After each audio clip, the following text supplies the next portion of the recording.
Hey guys, Levi for the Rag Company, and in today's FAQ, I'm going to answer the question of what's the difference between hard and soft clear coat.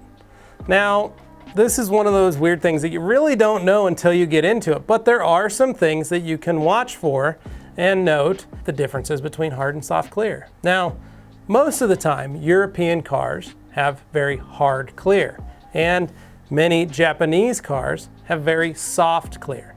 And that's just a normal state of the paints they are using during the manufacturing process.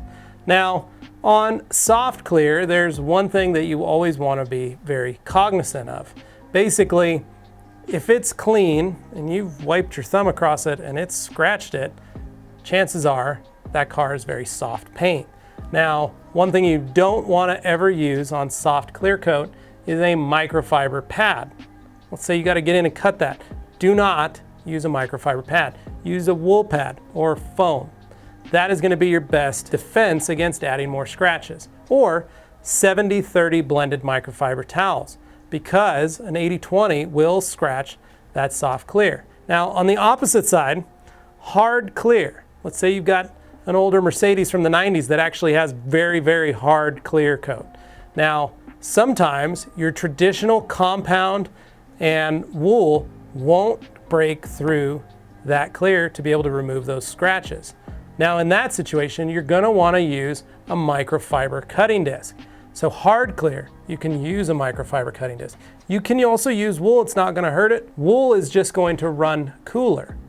So a microfiber cutting disc and a cutting compound is a lot better in that situation.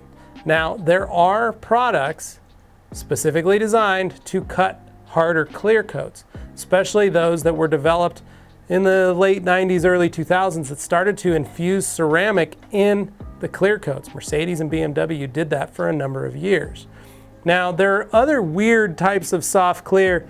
Nissan, when they brought back the GTR and brought it to the US, they created a self-healing clear coat. A very simple design, but what it was actually very soft clear coat. So when it would warm up, the minimal scratches would kind of disappear.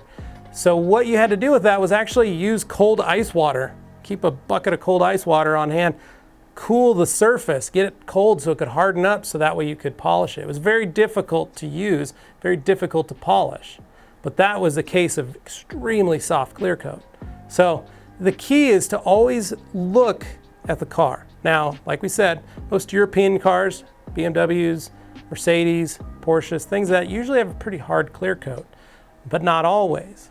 Now on the soft side, Japanese vehicles, Subaru, Honda, notorious for soft clear. Mitsubishi, not so much, but Toyota also is a very normal paint, but Hondas and Subarus specifically, very, very soft clear.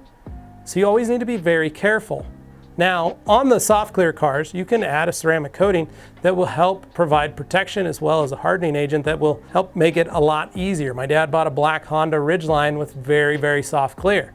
I ended up coating it for him because he was scratching it just in his normal washing procedure, which is very common. So use your best judgment.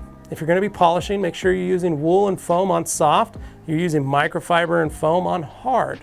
Just try and remember that. Keep that in your head. 70-30 blended towels are great for any situation, but they specifically come in handy when you're dealing with soft clear coat. So it's always best to be prepared for any situation.